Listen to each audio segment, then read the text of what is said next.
আজকে আমরা জিন জিনোম জেনেটিক কোড এটা সম্পর্কে আলোচনা করব। তো এটা হলো মলিকুলার বায়োলজি বা জেনেটিক্সের সেকেন্ড লেকচার। তো জিন জিনোম জেনেটিক কোড যে এই তিনটা টপিক্স, শুধুমাত্র এই তিনটা টপিক্স না, এর বাইরেও আরও কিছু ছোটো ছোটো টপিক্স আছে যেগুলো আমরা আজকে এই ক্লাসে আলোচনা করব। তো এই জিনিসগুলো মোটামুটি বলা যায় একদম বেসিক, অর্থাৎ জেনেটিক্সের যদি কোনো বেসিক টপিক্স থাকে, অর্থাৎ আপনাদের যদি বলে যে জেনেটিক্স থেকে কোনো বেসিক না পারলে ফেল, তাহলে মনে রাখবেন এই টপিক্সগুলো হলো জেনেটিক্সের বেসিক। অর্থাৎ জেনেটিক্স নামের মধ্যে দেখবেন যে সেখানে জিন আছে, জিনোম আছে, জেনেটিক কোড আছে। এই কথাগুলো এইখানে ঘুরে ফিরে আসবে, আপনারা এই জিনিসগুলো পড়ার সময় আপনারা দেখতে পারবেন। কারণ এখন আমরা জেনেটিক্সের যে মেইন যে তিনটা জিনিস আছে, ট্রান্সক্রিপশন, ট্রান্সলেশন, তো এই সবগুলোর মধ্যে আমরা এখনও পর্যন্ত যাই নাই, ঠিক আছে? তো যেহেতু ওইখানে এখনও যাই নাই, তো তার আগে আমাদের বেসিক যে জিনিসগুলো সম্পর্কে জানা লাগবে সেটা হলো জিন, জিনোম, জেনেটিক কোড, তারপরে কিছু সেল সাইকেল আছে। এই জিনিসগুলো সম্পর্কে আজকের ক্লাসে আমরা একটু আলোচনা করব। তো ফার্স্ট অফ অল যেটা নিয়ে আমরা আলোচনা করতে চাচ্ছিলাম সেটা হলো জিন। তো জিন কী জিনিস সেটা আমরা সবাই মোটামুটি জানি যে জিন is the unit of hereditary, ঠিক আছে? তো এটা হলো আপনাদের বায়োকেমিস্ট্রির এবিসি বায়োকেমিস্ট্রির ফার্স্ট লাইন যেটা দেখতেছেন, এটা হলো আপনাদের এবিসি বায়োকেমিস্ট্রির ডেফিনেশন। তো জিন is the unit of hereditary or unit of the genetic information, যেটা আপনারা ইন্টারমিডিয়েটও পড়ে আসছেন, হোয়াট ইজ জিন। তো এই ডেফিনেশনটা আপনারা মুখস্থ করে ফেলবেন, কারণ এটা বললেই স্যাররা মোটামুটি অ্যাকসেপ্ট করে, কারণ ম্যাক্সিমাম স্যাররা এবিসি অ্যাকসেপ্ট করে। তারপরে জিন is the functional unit of the DNA, অর্থাৎ ডিএনএর যে মেইন ফাংশনাল ইউনিট সেটাকেও আমরা জিন বলতে পারি। কিন্তু আপনারা সবসময় এই উপরের ডেফিনেশনটা বলবেন। আপনাদের টিচাররা যদি কখনো অন্য কোনো ডেফিনেশন দিয়ে থাকে সেটাও বলতে পারেন, আর যদি এটা পড়তে চান এটা বললেও মোর দ্যান এনাফ। তো জিন নিয়ে কোনো প্রবলেম থাকার কথা না। এরপর আছে জেনেটিক কোড। তো জেনেটিক কোড আসলে কয়েকটা জিনিসের সমন্বয়ে গঠিত হয়। তো জেনেটিক কোড কী জিনিস আমরা একটু পরে সেটা আসবো। তো এই জিন জিনিসটা হইলো যেটা আমরা বলতেছি যে ইউনিট অফ হেরিডিটারি। এখন এই জিনগুলোর মধ্যে অনেক ধরনের জিনিসপত্র থাকে এবং এই জিনের অনেক ধরনের টাইপসও আছে। এখন এই জিনের যেহেতু অনেক ধরনের টাইপস আছে, কিন্তু আপনাদের এইখানে তেমন বেশি কিছু বলা নাই। এখন যেহেতু এখানে বেশি কিছু বলা নাই, সেহেতু আমি এখান থেকে আপনাদের আমার নোটস থেকে কয়েকটা জিনিস আপনাদের একটু বলে দিই। বিভিন্ন টাইপসের জিন পাওয়া যায়, অর্থাৎ টাইপস অফ জিন।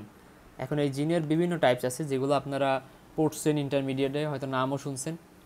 এর মধ্যে কিছু জিন আছে ডমিন্যান্ট জিন, অর্থাৎ এই যে যে জিনগুলো ডমিন্যান্ট জিন, এরা মূলত প্রকাশ পায়।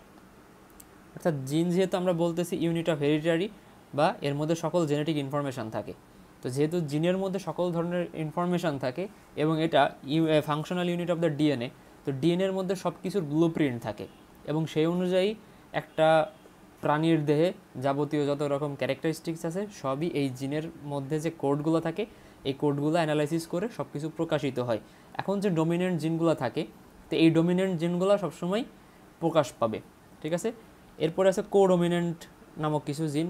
এদের মধ্যে কিছু জিনিস প্রকাশ পায়, কিছু জিনিস অপ্রকাশিত থাকে। আপনারা মাঝে মাঝে বলেন যে 50-50 আর কি, বাট এখানে এরকম 50-50-র কোনো সুযোগ নাই। এখানে কিছু জিনিস প্রকাশ পাইতে পারে, সেটা 75% হতে পারে, বাট নট 100%। অর্থাৎ কোডমিনেন্ট জিনের সব কিছু প্রকাশ পাবে না, সেটা 10%ও প্রকাশ পাইতে পারে, 5%ও প্রকাশ পাইতে পারে, 95%ও প্রকাশ পাইতে পারে, বাট ওটার কোনো পার্সেন্টেজ নাই। এরপরে আছে রিসিসিভ জিন।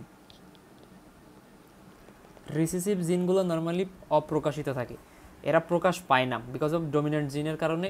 রিসিসিভ জিনগুলো সবসময় প্রচ্ছন্ন অবস্থায় থাকে। তো আপনারা এই প্রকট প্রচ্ছন্ন এই কথাগুলো পড়ে আসছেন জেনেটিক্সের মধ্যে, ম্যান্ডেলিয়ানের সূত্রের মধ্যে ওইখানে পড়ছিলেন। তো জাস্ট লাইক দ্যাট এভাবে মনে রাখবেন, ডমিনেন্টগুলো প্রকাশ পাবে, রিসিসিভগুলো অপ্রকাশিত থাকে, ঠিক আছে? এরপর আছে ক্যারিয়ার জিন। এখন এই ক্যারিয়ার জিনগুলো বিভিন্ন রকম ইনফরমেশান ক্যারি করে। সকল জিনই ইনফরমেশান ক্যারি করে, সকল জিনের মধ্যে ব্লু প্রিন্ট থাকে, বাট ক্যারিয়ার জিনগুলো বিভিন্ন ক্ষেত্রে মানে ফাদার মাদার থেকে চিলড্রেনদের মধ্যে আর কি এগুলো ক্যারিয়ার জিন হিসেবে বিভিন্ন রকম ইনফরমেশান নিয়ে যায়, বাট এগুলো প্রকাশ পায় না। এগুলো থেকে বিভিন্ন রকম অ্যামিনো অ্যাসিড সিনথেসিস বা বিভিন্ন রকম মেটাবলিজমে হেল্প করে আর কি, ঠিক আছে? আর আছে সেক্স লিঙ্কড কিছু জিন আছে, সেক্স লিঙ্কড জিন। এখন এই সেক্স লিঙ্ক জিনের কারণে বিভিন্ন রকম ডিজিজে আপনারা পড়ে আসছেন, সেক্স লিঙ্ক ডিসঅর্ডার যেগুলো পড়া হয়, বিভিন্ন রকম ব্লাড ডিসঅর্ডার আছে, অটোজোমাল ডিসঅর্ডার আছে, অ্যান্ড অনেক ধরনের ডিসঅর্ডার আছে। তো এই সেক্স লিঙ্ক ডিসঅর্ডারগুলো আমরা লাস্টে আলোচনা করব, জেনেটিক্স যখন পড়া শেষ করব, তারপর একদম লাস্ট লেকচারটা দিয়েই আমরা এটা শেষ করব। তো এই টাইপের বিভিন্ন রকম জিন কিন্তু আমাদের হিউম্যান বডিতে আছে এবং এদের প্রত্যেকেরই স্পেসিফিক ফাংশনস আছে। এখন জিনের আমার একটা জিন যদি আমি আঁকি বা একটা জিনের বিভিন্ন রকম পার্টস থাকে, তো নর্মালি যেহেতু আমরা বলতেছি যে এই যে দ্বিতীয় লাইনটা functional unit of the DNA, তার মানে জিনটা আমার একটা ডিএনএ তৈরি করতে হেল্প করতেছে। তার মানে জিনের বিভিন্ন রকম পার্টস থাকবে। তো এই যে ছবিটা দেখতেছেন, এইটা হলো একটা জিনের একটা ছবি। তো এই জিনটা আমি বলতেছি যে ডিএনএর এবং আরএনএর ডিএনএর ফাংশনাল ইউনিট। তো ডিএনএর ক্ষেত্রে ডাবল স্ট্যান্ড থাকে, দুইটা স্ট্যান্ড থাকে। তো একটা থাকে 5 প্রাইম এন্ড, একটা থাকে 3 প্রাইম এন্ড। তা উল্টাটা যদি হয়, এটা হবে 3 প্রাইম এন্ড, এটা হবে 5 প্রাইম এন্ড। এখন আমি যে কোনো একটা স্ট্যান্ড নিয়ে একটু আলোচনা করি, কারণ জিন আমার সব জায়গায়ই থাকবে। তাই আমি মনে করেন একটা স্ট্যান্ড নিয়ে আলোচনা করতেছি, এটা 5 প্রাইম, এটা 3 প্রাইম। এই ছবিটা একটু খেয়াল করেন, এই ছবিটার কথা আমরা এখানে বলতেছি। তো মনে করেন এই প্রাইমের মধ্যে কোনো একটা পোর্শনটাকে আমরা বলতেছি জিন। তো মনে করেন এই পোর্শনটুকুকে আমরা জিন হিসেবে কাউন্ট করলাম। কাউন্ট করার পরে এখন এই জিনের অনেকগুলো পার্ট থাকে, অর্থাৎ জিনের অনেকগুলো আলাদা আলাদা খণ্ডে বা আমরা এগুলোকে আলাদা আলাদা বিভিন্ন ভাগে ভাগ করতে পারি। এখন এই যে ডিএনএ বেস সিকোয়েন্সটা দেখতেছেন 5 প্রাইম টু 3 প্রাইম, এর মধ্যে একটা জিনের স্ট্রাকচার যদি আমি আঁকতে চাই, তো সেক্ষেত্রে এখানে বেশ কিছু জিনিস থাকবে। তো এখানে আমার কিছু জিনিস থাকবে কোডিং রিজিয়ন। এখানে যে ছবিটা দেখতেছেন, এটা হলো কোডিং রিজিয়ন। অর্থাৎ এই কোডিং রিজিয়নের কাজ কি? যেহেতু আমরা বলতেছি এটা ডিএনএ, তো ডিএনএর এই কোডিং রিজিয়নটা যখন আমার ডিএনএ থেকে আরএনএ সিনথেসিস হয়, যেটা আমরা বলি ট্রান্সক্রিপশন, ঠিক আছে? এখন ট্রান্সক্রিপশন যখন হয়, ট্রান্সক্রিপশন ডিএনএ থেকে তৈরি হয় এমআরএনএ। এই যে ডিএনএ থেকে এমআরএনএ তৈরি হইতেছে, তো এই এমআরএনএ থেকে পরবর্তীতে যে আমার প্রোটিন সিনথেসিস হয়, যেটাকে আমরা বলি অ্যামিনো অ্যাসিড সিনথেসিস হয়, যেটাকে আমরা বলি ট্রান্সলেশন। তো এই প্রোটিন সিনথেসিস হইতেছে কি উপায়ে? ডিএনএর কোন জিনিসটা থেকে আমি এমআরএনএ তৈরি করে সেখান থেকে প্রোটিন সিনথেসিস করতেছি? বিকজ অফ এই কোডিং রিজিয়নে বিভিন্ন রকম কোডন থাকে। এই কোডনগুলা বিভিন্ন রকম অ্যামিনো অ্যাসিড সিনথেসিসের জন্য দায়ী। এখন যেটা আমরা বলতেছি এখানে আমাদের কোডিং রিজিয়ন, এখানেও আবার কিছু এই যে আই দেখতেছেন, এই ইগুলোর আমরা বলি এক্সন এবং আইগুলোকে বলি ইন্ট্রন। অর্থাৎ এই কোডিং রিজনের মধ্যে এক্সন থাকে এবং ইন্ট্রন থাকে, দুই রকম জিনিস থাকে কোডিং রিজনের মধ্যে। এখন এই যে এক্সন, এই এক্সনগুলা আমার ডিএনএ থেকে এমআরএনএ তৈরি হওয়ার সময়, অর্থাৎ ট্রান্সক্রিপশন হওয়ার সময় এই এক্সনগুলোকে রিড করে, বাট ইন্ট্রনগুলা নন রিডেবল, অর্থাৎ এইগুলোকে রিড করে না।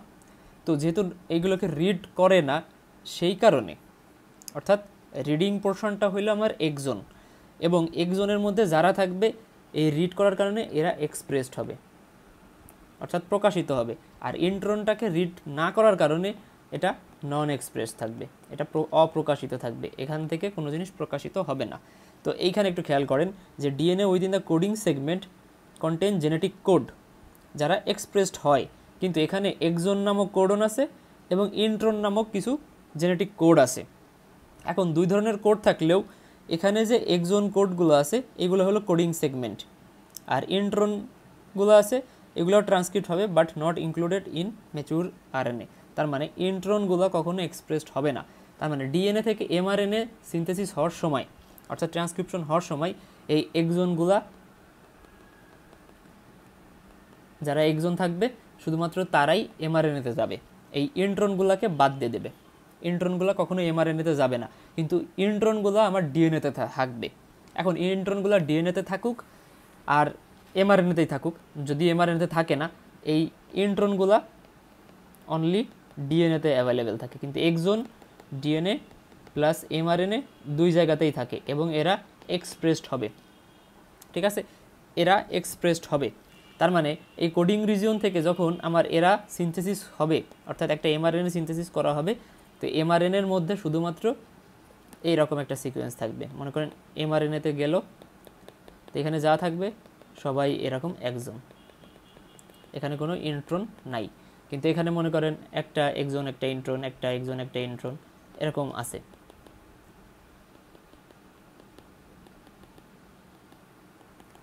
এখান থেকে আইগুলারে বাদ দিয়ে জাস্ট ইগুলারে নিয়ে যাবে এমআরএনএর মধ্যে, ঠিক আছে? তার মানে এক্সন এবং ইন্ট্রন এই দুটো আমরা বুঝলাম। এক্সনগুলো কোডিং সেগমেন্ট, এগুলোকে কোড করা হয়। ইন্ট্রনগুলো হলো নন কোডিং সেগমেন্ট, এগুলোকে কখনো কোডিং করা হয় না বা কোড করা হয় না। এরপর আছে প্রোমোটার। এখন এই যে কোডিং রিজিয়ন, এই কোডিং রিজিয়নের আগে আমার কিছু প্রোমোটার থাকবে। অর্থাৎ এই রিজনটাকে আমরা বলি প্রোমোটার রিজিয়ন।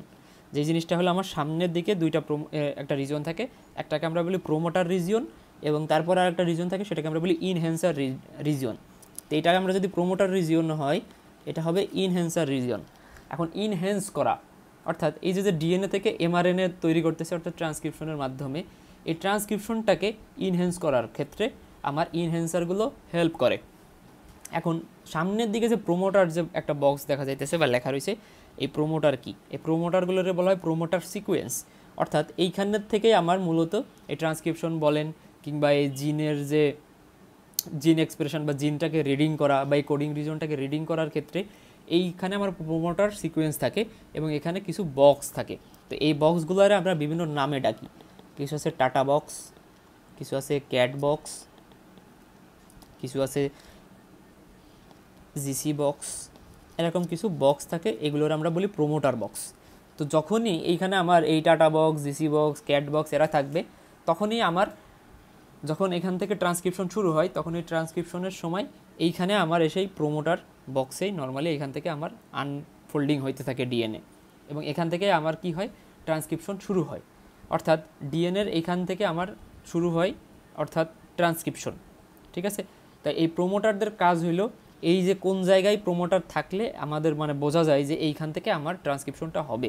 অর্থাৎ প্রোমোটারের মেইন কাজ হইলো বোঝায় যে এইখান থেকে আমার রিডিং করে এইদিকে আগাইতে হবে এবং সামনে আমার কোডিং রিজন আছে। আর ইনহ্যান্সার যেটা করতেছে, ইনহ্যান্সারটা আরও প্রমোট করতেছে। কি প্রমোট করতেছে? এই যে আমার এখানে কোডিং রিজন আছে, এইখান থেকে আমার জিন এক্সপ্রেশন করা লাগবে।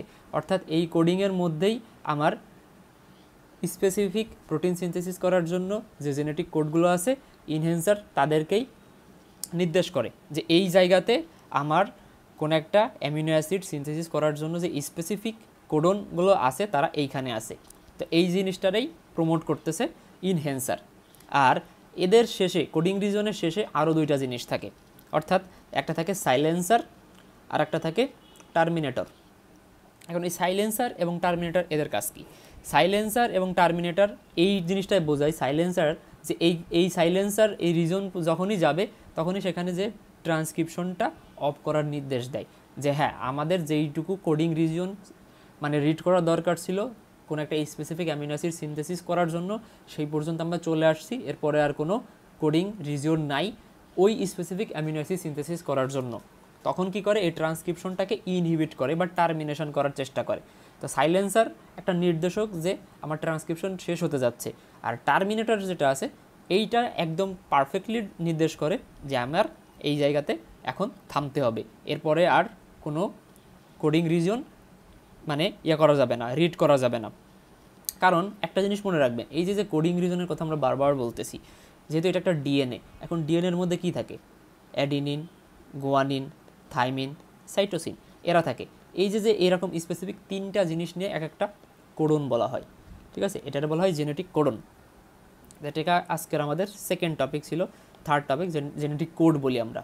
এখন এই কোডগুলাই নর্মালি এইখানে আমাদের থাকে। এখন এক একটা কোড এক একটা স্পেসিফিক অ্যামিনো অ্যাসিড সিনথেসিস করে। এখন যেহেতু আমার মনে করেন বডিতে কোনো একটা স্পেসিফিক অ্যামিনো অ্যাসিড সিনথেসিস করার দরকার এবং সেই স্পেসিফিক অ্যামিনো অ্যাসিডের জন্য যে কোডনটা সেটা এই কোডিং রিজনের মধ্যেই আছে, এরপরে গেলে অন্য অ্যামিনো অ্যাসিড সিনথেসিস করার জন্য কোড আছে। কিন্তু আমি মনে করেন কোনো একটা specific amino acid x amino acid synthesis করতে চাই যেটার কোডগুলো এইটুকুর মধ্যে আছে, এরপরে যা আছে সেটা ওয়াই জেড বা অন্য কোনো অ্যামিনো অ্যাসিড সিনথেসিস করার জন্য সেখানে কোডিং রিজনগুলো আছে। কিন্তু আমি তো শুধু চাই এক্সটাকে কোড করতে, এই কারণে আমার এই এক্স কোড যেখানে আছে তারপরে আমার কি থাকবে? সাইলেন্সার থাকবে, টার্মিনেটর থাকবে। কারণ এরপরে যখনই চলে যাবো আমি তখন ওয়াই অ্যামিনো অ্যাসিড সিনথেসিস করা শুরু করবো, যেটা আমার দরকার না। অর্থাৎ আমার বডি যখন কোনো একটা সেলের মধ্যে যে ক্রোমোজোম থাকে, ক্রোমোজোমের মধ্যে যে ডিএনএ আরএনএগুলো থাকে তাদেরকে নির্দেশ দেয় যে কোন টাইপের অ্যামিনো অ্যাসিড সিনথেসিস করা লাগবে। যেই অ্যামিনো অ্যাসিড সিনথেসিস করা লাগবে সেই স্পেসিফিক অ্যামিনো অ্যাসিডের জন্য যে কোডিং রিজনগুলো থাকবে তার সামনে যে এই প্রোমোটার থাকবে, ইনহেন্সারগুলো যে যুক্ত হবে, এবং যখনই যুক্ত হবে তারা কি করবে? ওই স্পেসিফিক অ্যামিনো অ্যাসিড সিনথেসিস করার জন্য জিন এক্সপ্রেশন করে সেখানে ট্রান্সক্রিপশন শুরু করবে। যখনই আমার ওই স্পেসিফিক অ্যামিনো অ্যাসিডের কোডনগুলো শেষ হয়ে যাবে তখন তারপরে সাইলেন্সার আসবে, টার্মিনেটর আসবে এবং এসে তারা কি করবে? ট্রান্সক্রিপশনটাকে বন্ধ করে দেবে। কারণ আমার স্পেসিফিক যে অ্যামিনো অ্যাসিড ধরেন এক্স সেটা আমি পেয়ে গেছি। তো এই হলো নর্মালি আমার জেনের মেইন কাজ, যে একটা জিনের কোন জায়গায় কোন জিনিস থাকে এবং কাদেরকে কখন সিনথেসিস করার জন্য কারা কীভাবে হেল্প করতেছে, এই হলো এই জিনিসগুলো। তো আমরা একটু এই এবিসি থেকে দেখি যে প্রোমোটার সিকোয়েন্স, এখানে TATA box, GC box, CAAT box এরা থাকে, এরা ইনিশিয়েট করে ট্রান্সক্রিপশন। যারা আছে টার্মিনেটর, এরা কি করে, টার্মিনেট করে ট্রান্সক্রিপশন। এরপরে আছে ইনহেন্সার, এরা কি করে, accelerate the transcription process. Silencer কি করে, এরা সাপ্রেস করে ট্রান্সক্রিপশন প্রসেস। তার মানে যা আমরা বুঝলাম এটাই। এখন এখানে যে কোডনের কথা বলছিলাম, তো কোডন কথাটা আমরা একটু আগের থেকে দেখে আসি। এই যে জেনেটিক কোড, এখন কোড বা কোডন একই জিনিস। এখন জেনেটিক কোডটা হইলো কোনো একটা জায়গার মধ্যে যে জেনেটিক মেসেজগুলা এনকোডেড করা থাকে। তো দেখেন আমরা কিন্তু এখানে এক্সনটাকে এনকোড করছি, ইন্ট্রনগুলোকে কিন্তু আমরা এনকোড করি নাই। তো যেহেতু আমরা এক্সনকে এনকোড করছি, এই এনকোড করা হয়েছে যাদের মধ্যে, এবং তাদের মধ্যেই কিন্তু আমার যত ধরনের ইনফরমেশান বা জেনেটিক মেসেজ তারা এর মধ্যেই আসে। এখন এই জেনেটিক কোড বা কোডন কী জিনিস? এখন জেনেটিক কোড আমরা বুঝতেছি যে আমাদের এই কোডিং রিজনের মধ্যে জেনেটিক কোড আছে। তাহলে হোয়াট ইজ কোডন? দেখেন, every individual 3 letter code word of the genetic code is called codon. এবং এই কোডনগুলো তৈরি হবে কাদের মাধ্যমে? ATGC, adenine, thymine, guanine, cytosine. এরা একটা আর একটার সাথে ডিফারেন্ট কম্বিনেশনে একটার পর একটা বসে, ঠিক আছে? ধরেন ATGC, CGT, A, এরকম উল্টাপাল্টা সিকোয়েন্সে থাকবে। মনে করেন এই তিনটা এক ধরনের জিনিস সিনথেসিস করে, এরা এক ধরনের সিনথেসিস করে, এরা এক ধরনের অ্যামিনো অ্যাসিড সিনথেসিস করে। এটা আপনাদের একটা ছকও আছে, তো ছকগুলো দেখলে বুঝতে পারবেন যে কোন জিনিস কি সিনথেসিস করে। তো দেখেন এখানে দেখেন U4 এই জিনিস, C4 দেখছেন। তো এইখানে আমাদের কোডন এবং দেয়ার রিপ্রেজেন্টেটিভ অ্যামিনো অ্যাসিড, যে কারা কোন ধরনের অ্যামিনো অ্যাসিড সিনথেসিস করে, ঠিক আছে? তো এই ক্ষেত্রে এই জিনিসটা আমরা দেখে দেখে বুঝি যে ATG এরা একটা আর একটার পরে যখন যুক্ত হবে, একটা আর একটার সাথে এই তিনটা যখন থাকবে, তখন এরা কোন ধরনের অ্যামিনো অ্যাসিড সিনথেসিস করবে, ঠিক আছে? এইভাবে আমরা বুঝতে পারি যে কোন কোডনের জন্য কোন অ্যামিনো অ্যাসিড সিনথেসিস করা লাগবে। তো তখন এই কোডনগুলোকে তখন রিড করে, ঠিক আছে? এইখানে যে কোডিং রিজন আছে, এই কোডিং রিজনের মধ্যে থেকে যেই অ্যামিনো অ্যাসিড সিনথেসিস করা লাগবে, সেই অ্যামিনো অ্যাসিডের জন্য দায়ী যে কোডনগুলো আছে, সেই কোডনগুলোকে রিড করা হয়, ঠিক আছে? তাইলে এখন এই হোয়াট ইজ জেনেটিক কোড আর হোয়াট ইজ কোডন, এই দুইটার ডেফিনেশন আপনাদের জানা লাগবে। তো এই দুইটা ডেফিনেশন আপনারা এইখান থেকে, এই ফার্স্ট লাইন যেটা আছে এটা হলো ডেফিনেশন, এবং কোডন এটা হলো কোডনের ডেফিনেশন। এখন কোডনের অনেক ধরনের কোডন আছে, সব কোডনকে রিড করা যায় না। তো এখন কোডনের কিছু টাইপস আমরা একটু আলোচনা করি। এখানে আপনাদের টোটাল অ্যামিনো অ্যাসিডের কোডন আছে 64টা, অর্থাৎ 64 ধরনের অ্যামিনো অ্যাসিড আমাদের বডিতে সিনথেসিস করা যায়। তো এইটা হলো কোডনের উপর ডিপেন্ড করে কতগুলো অ্যামিনো অ্যাসিড হবে। এখন একটা কোডন আর একটা কোডনের সাথে কিন্তু কখনো মিলবে না। একটা কোডন অলওয়েজ স্পেসিফিক অ্যামিনো অ্যাসিডের জন্যই, সে সারা জীবন একই টাইপের অ্যামিনো অ্যাসিড সিনথেসিস করবে, সে different type of amino acid কখনোই সিনথেসিস করবে না। এখন কোডনকে আমরা দুইটা আলাদা ভাগে ভাগ করি, একটাকে বলি সেন্স কোডন আর একটাকে বলি নন সেন্স কোডন। এখন সেন্স কোডন, নন সেন্স কোডন কী জিনিস? এখন সেন্স কোডন, নন সেন্স কোডন হইল যে মনে করেন একটা সেন্স কোডন, ধরেন ATG, সাপোজ এই ATG এমন একটা অ্যামিনো অ্যাসিড সিনথেসিস করে যে অ্যামিনো অ্যাসিডটা এইটার জন্য দায়ী।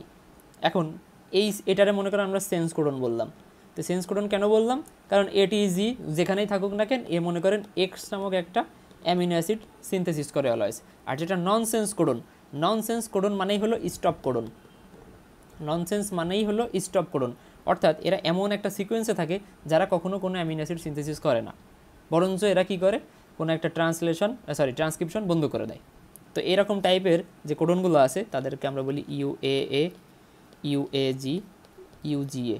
এই তিন সিকোয়েন্স যেখানেই থাকবে, এই একটার পর একটা যখন এরা এই ফরমেশনে কোনো জায়গায় যদি আসে, তাহলে এরা এক একটা ননসেন্স কোডন হিসেবে নিজেদেরকে আত্মপ্রকাশ করবে। এরা কোনো প্রোটিন সিনথেসিস করবে না, প্লাস প্রোটিন সিনথেসিস করার যে প্রসেসটা চলতেছিল ট্রান্সক্রিপশনের মাধ্যমে, সেই ট্রান্সক্রিপশনটাকে টার্মিনেট করে দিবে। তো এরা এক প্রকার টার্মিনেটর হিসেবেও কাজ করে। অর্থাৎ এই যে একটু আগে আমরা যেটা দেখে আসলাম, এখানে যে টার্মিনেটর, এই টার্মিনেটরগুলো মূলত এই UAG, তারপরে UGA, UAA, এই জিনিসগুলা কোনো একটা জায়গায় থেকেই আসলে টার্মিনেটর হিসেবে কাজ করে, ঠিক আছে? তো এরা টার্মিনেটর বা স্টপ কোডন হিসেবে কাজ করে। তো দেখেন এই যে UAA, UAG, UGA এরা কোনো প্রোটিন সিনথেসিসের সাথে রিলেটেড না, এরা কোনো অ্যামিনো অ্যাসিড সিনথেসিসেও হেল্প করে না। এরা কি? এরা হলো টার্মিনেটর, এই জিনিসটা মনে রাখবেন। আর যারা সেন্স কোডন, তারা কোনো না কোনো specific amino acid synthesis must করেই থাকে, ঠিক আছে? তো এই দুইটা হলো কোডনের একটা ক্লাসিফিকেশন, অর্থাৎ কোডন কয় প্রকার এবং কাদেরকে আমরা কি বলি। সেন্স কোডন 61টা এবং যারা নন সেন্স কোডন তারা হলো 3টা। তার মানে এই 3টা বাদে বাদ বাকি যত কোডন আছে সবগুলোই হলো সেন্স কোডন। এখন এই কোডনের যে ফিচার্স বা characteristics of the genetic code, এই জিনিসটা আপনাদের রিটার্নে আসে, ভাইভাতেও ধরে যে কোডনের কিছু ক্যারেক্টারিস্টিক্স আছে যেগুলো ইউনিভার্সাল ক্যারেক্টারিস্টিক্স, একদম মুখস্থ থাকা লাগবে, একদম ভাইভাতে যে হুবহু প্রত্যেকটা এই ফিচার্স আপনাকে ভাইভাতে বলতে হবে। তার মধ্যে ফার্স্ট অফ অল ইউনিভার্সালিটি মানে হইল এই যে ইউএজি, মনে করেন এই ইউএজিটা হিউম্যানের ক্ষেত্রে স্টপ কোডন হিসেবে কাজ করতেছে, এটা অন্যান্য প্রাণীর মধ্যে গেলেও একই কাজে করবে। অর্থাৎ আপনি যদি এই কোডনটা আপনি যদি কোনো কুকুর, বিড়াল বা কোনো গরু ছাগলের বডিতেও ঢুকাই দেন, তাদের বডিতে যেও ও স্টপ কোডন হিসেবেই কাজ করবে। তার মানে ও সবার ক্ষেত্রেই একই রকম অ্যামিনো অ্যাসিড সিনথেসিস করবে। আবার যদি আপনি কোনো একটা সেন্স কোডন ঢুকাই দেন, আপনার বডিতে যে অ্যামিনো অ্যাসিড সিনথেসিস করতেছিল ওই কোডনটা অন্য কোনো প্রাণীর বডিতে ঢুকাই দিলেও তার বডিতে যেও একই টাইপের অ্যামিনো অ্যাসিড সিনথেসিস করবে। দেখেন a codon representing definite amino acid is universal এবং অ্যাপ্লিকেবল টু অল অর্গানিজম, সকল প্রাণীর ক্ষেত্রেই একই রকম কাজ করবে। তার মানে সেম কোডন স্পেসিস আর same amino acid in all species, তার মানে সব স্পেসিসের মধ্যে এই কোডনগুলো একই রকম কাজ করে থাকে। এরপরে আছে ডিজেনারেসি অথবা রিডান্ডেসি, অর্থাৎ given amino acid is more than one codon. ঠিক আছে, for a given amino acid there is more than one codon except methionine and tryptophan, they have only one codon. এখন এই কথাটার মানে হইল যে একটা অ্যামিনো অ্যাসিড সিনথেসিস করার জন্য একাধিক কোডন থাকতে পারে। অর্থাৎ ধরেন আমি একটু এগেই দেখাই, এটিজি এজিটি, এটা কিন্তু দুইটা আলাদা আলাদা কোডন। দেখেন নাম কিন্তু ঠিকই আছে, অ্যালফাবেটগুলোও কিন্তু ঠিক আছে, কিন্তু মনে করেন এটিজি একটা অ্যামিনো অ্যাসিড সিনথেসিস করে, তো এই অ্যামিনো অ্যাসিডটা কী সিনথেসিস করে, মনে করেন একটা অ্যামিনো অ্যাসিড মিথিওনিন, আমরা নাম দিলাম মিথিওনিন সিনথেসিস করে। এই যে এজিটিও মনে করেন মিথিওনিন সিনথেসিস করে। এখন কোনো কারণে যদি আমার এটিজি এই কোডনটা আমার বডিতে না থাকে, তাইলে এই মিথিওনিনের কারণে যে ডিজিজ হওয়ার কথা ছিল সেই ডিজিজটা হবে না, কারণ ওটার যে অল্টারনেটিভ আর একটা কোডন আছে সেই কোডনটাও আমার মিথিওনিন সিনথেসিস করতে পারতেছে। তার মানে এইটার অল্টারনেটিভ থাকার কারণে আমার মিথিওনিনের কারণে যে ডেফিসিয়েন্সি হওয়ার কথা ছিল সেটা কিন্তু হবে না। সাপোজ মনে করেন এই এটিজি একমাত্র কোডন যে শুধুমাত্র মিথিওনিন সিনথেসিস করে। এখন কোনো কারণে যদি এই কোডনটা আমার বডিতে না থাকে, মিথিওনিনের কারণে আমার ডেফিসিয়েন্সি হবে, তখন আমার কিন্তু বিভিন্ন রকম জেনেটিক ডিসঅর্ডার হবে। সো এইটাই হলো মেইন কারণ বিভিন্ন রকম জেনেটিক ডিসঅর্ডার হওয়ার পেছনে। ঠিক আছে, অর্থাৎ আমাদের বডিতে কোনো একটা কোডনের অনুপস্থিতির কারণেই নর্মালি দেখা যায় জেনেটিক ডিসঅর্ডারগুলো হইতেছে। তো যদি আমার কোনো একটা অ্যামিনো অ্যাসিড সিনথেসিস করার জন্য একাধিক কোডন থাকে, তাইলে আমার বডিতে নর্মালি কোনো জেনেটিক ডিসঅর্ডার ধরা পড়ে না। কিন্তু কোনো একটা অ্যামিনো অ্যাসিড সিনথেসিস করার জন্য যদি একমাত্র স্পেসিফিক যে কোডন, সেই কোডনটাই যদি কোনো কারণে অ্যাবসেন্ট থাকে, তাহলে ওই কোডন বা ওই অ্যামিনো অ্যাসিডের কারণে যে ডিজিজ হওয়ার কথা সেই ডিজিজটা কিন্তু আমাদের বডিতে দেখা দেবে। এটা হলো মেইন কথা। এখন এই যে ডিজেনারেসি বা রিডান্ডেন্সি, এটার মানে হইলো যে একটা অ্যামিনো অ্যাসিড সিনথেসিস করার জন্য একাধিক কোডন থাকতে পারে। ঠিক আছে, এটা থাকতে পারে। তো দেখেন তার পিছনে মেইন কারণ কি, এই সেন্স কোডন আছে 61টা, কিন্তু আমাদের বডিতে অ্যামিনো অ্যাসিড আছে 20টা। তার মানে 61টা কোডন সবাই মিলে 20টা অ্যামিনো অ্যাসিড সিনথেসিস করতেছে। তার মানে অবভিয়াসলি আমার বডিতে কোনো না কোনো অ্যামিনো অ্যাসিড সিনথেসিস করার জন্য একাধিক কোডন আছে। শুধুমাত্র 2টা অ্যামিনো অ্যাসিড আছে যাদের অনলি ওয়ান কোডন করে আছে, তার মধ্যে মিথিওনিন এবং ট্রিপ্টোফ্যান। অর্থাৎ মনে করেন এই এটিজিতে যদি মিথিওনিন সিনথেসিস হয়, এটার জন্য একটাই কোডন আমাদের বডিতে আছে। তো কোনো কারণে যদি এটিজির সমস্যা হয় তাহলে মিথিওনিন সিনথেসিস বন্ধ হয়ে যাবে। আবার মনে করেন জিটিসি, আমি কিন্তু এই দুইটা জাস্ট উদাহরণ দিয়ে বলতেছি, এটা কিন্তু স্পেসিফিক না, এটা আবার বলে দেন না পরীক্ষার হলে যে। তো মনে করেন জিটিসি সিনথেসিস করে ট্রিপ্টোফ্যান, কোনো কারণে যদি এই জিটিসি আমার বডিতে অ্যাবসেন্ট থাকে তাহলে ট্রিপ্টোফ্যানের ডেফিসিয়েন্সি থাকবে। তার মানে এই মিথিওনিন এবং ট্রিপ্টোফ্যানের কারণে নর্মালি বিভিন্ন রকম জেনেটিক ডিসঅর্ডার আমাদের বডিতে দেখা যায় কিন্তু। সো এই দুইটা কোডনে যদি কোনো কারণে ঝামেলা থাকে তাহলে আমাদের বডিতে ডিজিজ দেখা যাবে। এরপরে আছে সেটা হলো স্পেসিফিসিটি, অর্থাৎ for given codon there is only one amino acid. এখন একটা কোডন একটাই অ্যামিনো অ্যাসিড তৈরি করে, তার মানে এই যে এটিজি এ শুধুমাত্র মিথিওনিন সিনথেসিস করবে, এটিজি কখনো ট্রিপ্টোফ্যান সিনথেসিস করতে পারবে না। এখন মিথিওনিন অন্য কোনো কোডনও সিনথেসিস করতে পারবে, কিন্তু যেই কোডন যেই অ্যামিনো অ্যাসিড সিনথেসিস করবে সে সারা জীবন ওই একই অ্যামিনো অ্যাসিড সিনথেসিস করবে। তার মানে এটিজি এ যদি এক্স নামক কোনো অ্যামিনো অ্যাসিড সিনথেসিস করে, এ কখনোই ওয়াই নামক অ্যামিনো অ্যাসিড সিনথেসিস করতে পারবে না।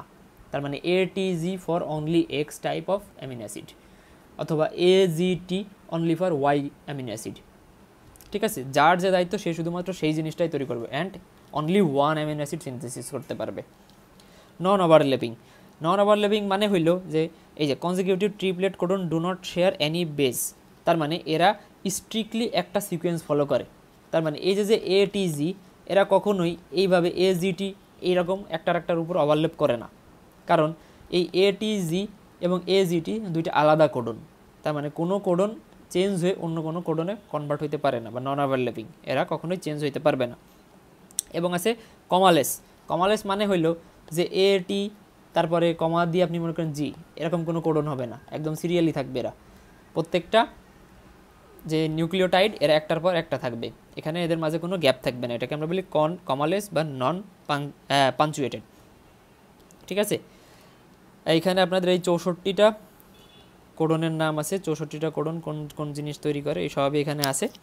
দরকার নেই আপনাদের এই ছক কোনোদিনও মুখস্থ করা লাগবে না, কোনোদিনও লাগবে না, কিন্তু আপনাদের এই পুরো জিনিসটা লাগবে, যেটা হলো এই প্রপার্টিজ বা features of the genetic code must লাগবে।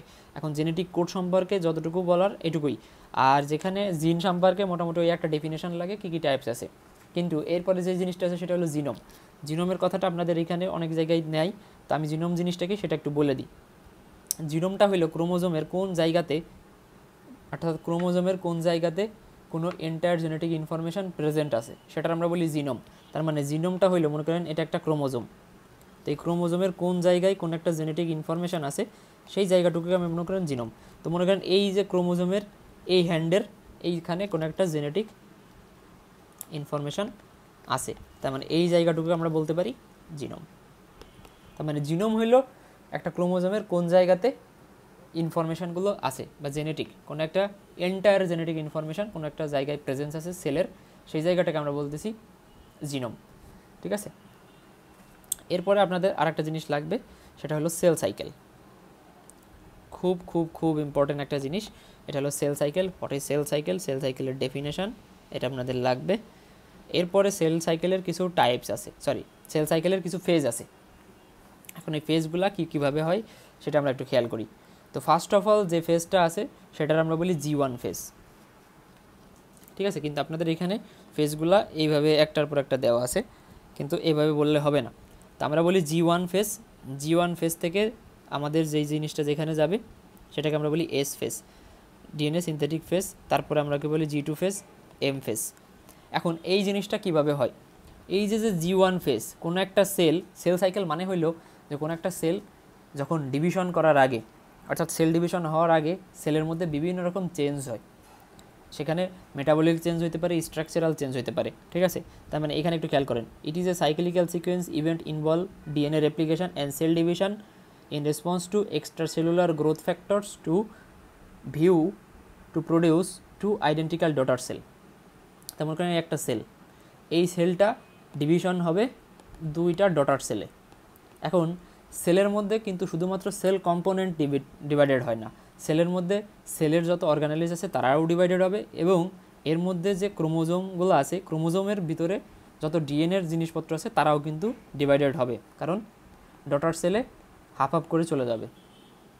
ঠিক আছে, এবং মাদার সেল এবং ডটার সেল পুরো আইডেন্টিক্যাল থাকবে। তো ক্রোমোজোম এখানে যতগুলো থাকে, এখানে 44টা থাকলে এখানেও 44টা থাকবে, এখানেও 44টা থাকবে, কারণ এখানে আমার যে ডিভিশনটা হবে সেটা হলো মাইটোসিস ডিভিশন হবে। তো এই মাইটোসিস ডিভিশন হওয়ার আগে, তো মনে রাখবেন এখানে মাইটোসিস ডিভিশন হবে, তো মাইটোসিস ডিভিশন হওয়ার আগে বা এই পুরো ডিভিশনের যে প্রসেসটা এটাকে আমরা বলতেছি সেল সাইকেল।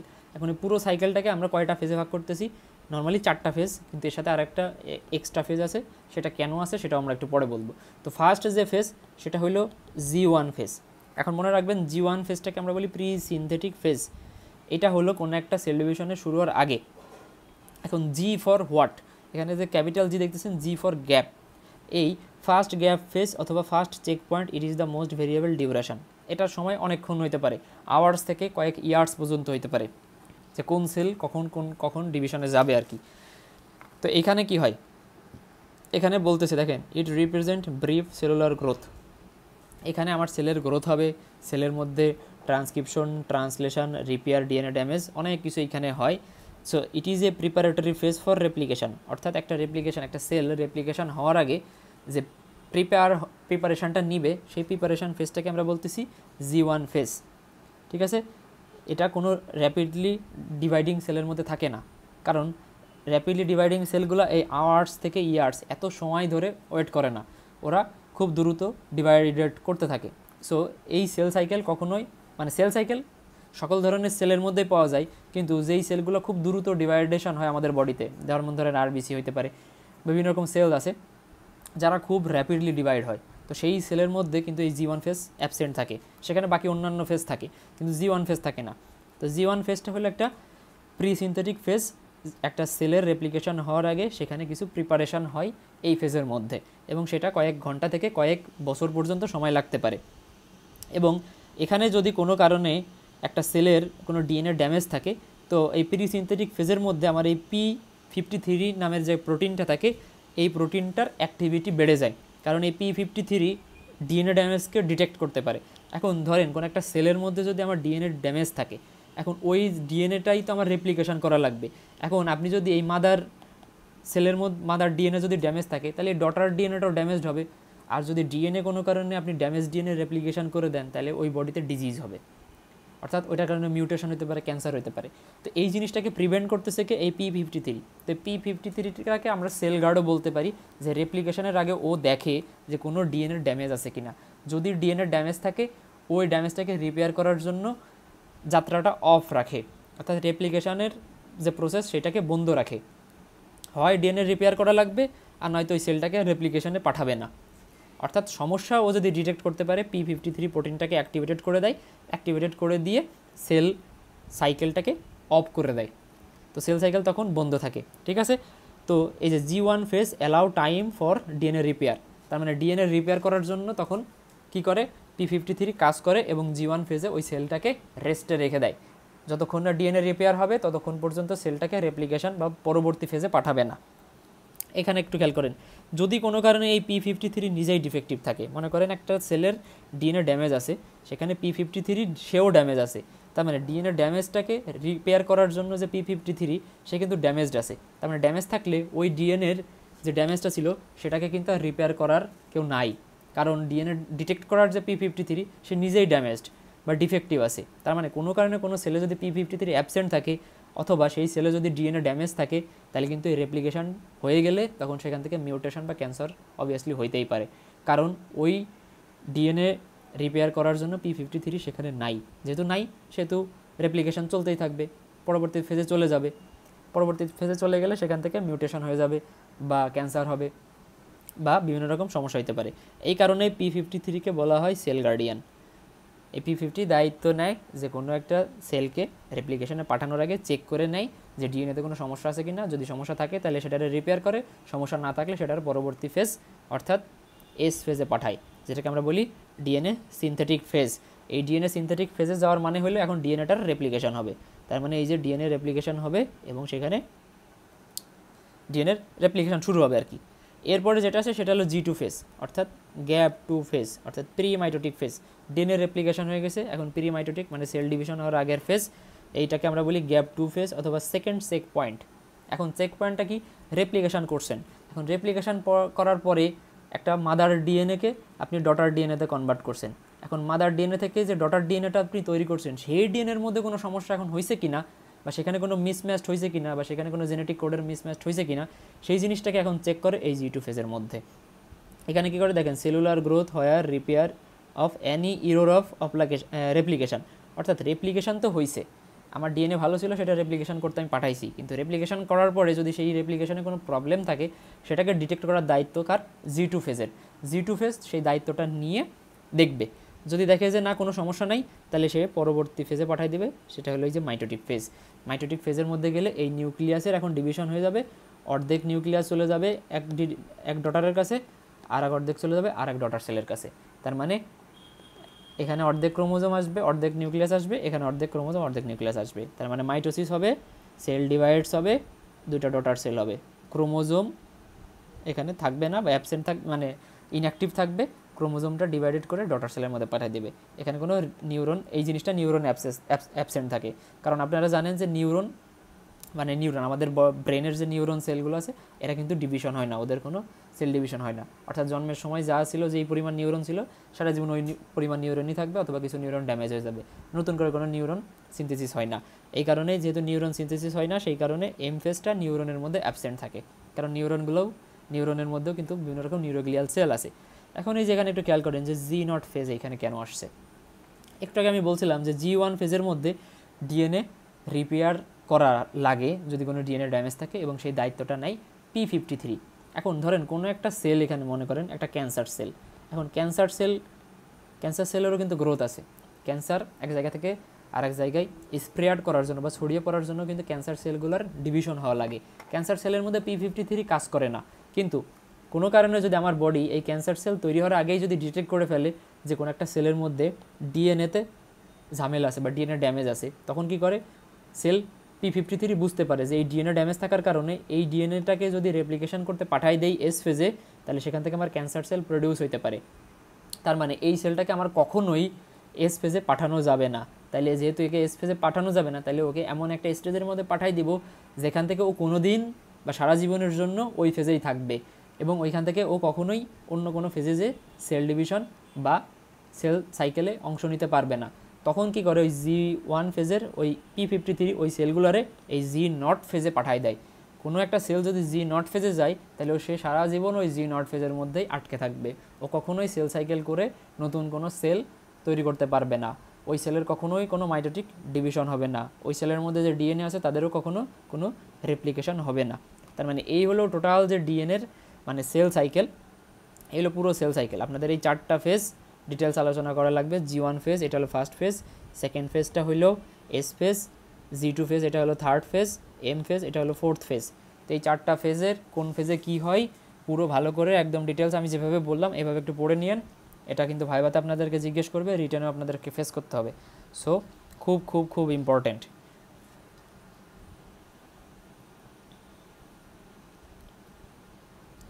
এরপরে আপনাদের আর যেটা আছে, আর একটা টপিকস আছে, ছোট্ট একটা টপিক, সেটা একটু বলে দেই। সেটা হলো সেন্ট্রাল ডগমা। এই জিন এক্সপ্রেশন আপনাদের লাগবে না। তো এইখানে একটু দেখেন এই সেন্ট্রাল ডগমা কী জিনিস, এটা আপনাদের শর্ট নোট আসে, হোয়াট ইজ সেন্ট্রাল ডগমা। তো মনে রাখবেন first line, the flow of genetic information from DNA থেকে এমআরএনএ, এমআরএনএ থেকে প্রোটিন। অর্থাৎ ডিএনএ থেকে এমআরএনএতে দেখেন কীভাবে যাচ্ছে, ডিএনএ থেকে এমআরএনএতে যে প্রসেস আছে সেটাকে আমরা বলি ট্রান্সক্রিপশন, এমআরএনএ থেকে প্রোটিনের মধ্যে যে ইনফরমেশনগুলো যায় সেটাকে আমরা বলি ট্রান্সলেশন। তার মানে ডিএনএ থেকে এমআরএনএ, এমআরএনএ থেকে প্রোটিন, অর্থাৎ ট্রান্সক্রিপশন টু ট্রান্সলেশন, এই যেই প্রসেসের মাধ্যমে কোনো একটা জেনেটিক ইনফরমেশান ফ্লো হইতেছে সেই প্রসেসটাকে আমরা বলি সেন্ট্রাল ডগমা। এটা ভাইবা প্লাস রিটেনে আপনাদেরকে জিজ্ঞেস করে। তো আজকের ক্লাসটা এই পর্যন্তই। জিন, জেনেটিক কোড, জিনোম, তারপরে আপনাদের সেল সাইকেল এবং সেন্ট্রাল ডগমা, এখান থেকে যা যা লাগে মোটামুটি বলছি। ভাইবা বা রিটেনে কী কী আসে সেগুলো আপনাদেরকে মোটামুটি বলার চেষ্টা করছি। যদি কেউ কোনো জিনিস না বুঝে থাকেন কিংবা কোনো জিনিস আপনাদের কোনো প্রশ্ন থাকে, অবভিয়াসলি আমাকে ইনবক্স করবেন অথবা ভিডিও নিচে কমেন্ট করবেন। আজকের ক্লাসটা এই পর্যন্তই। Thank you.